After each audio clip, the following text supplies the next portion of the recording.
بڑی بڑی عمر کے لوگوں کو پڑھنے کے لیے بھیجا. اس سے پہلے بھی بہت بڑی بڑی عمر میں لوگ آتے رہے اور ڈاکٹر اور ماسٹر وہ مولوی بن کر جاتے رہے. اس سال بھی ہمارے جناب مولانا ڈاکٹر عبد الخالق صاحب جو ابھی آپ کے سامنے عبارت پڑھ رہے تھے، ڈاکٹر عبد الخالق صاحب یورولوجسٹ ہیں اور ماہر سرجن ہیں. تقریباً 50,000 آپریشن کر چکے ہیں. اتنی مہارت بھی ہے اور اتنی مصروفیت کی ہے. اس کے باوجود پڑھنے کے لیے آئے.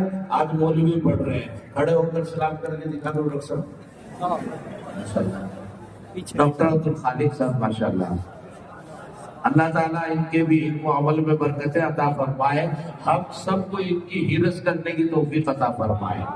کسی بات پر ہمارا علم کا حصول اور اس میدان میں عشق و مستی کا حصول رکنا نہیں چاہیے. اب حضرت شاہ صاحب دامت برکاتہم العالیہ ہے بخاری شریف کے درس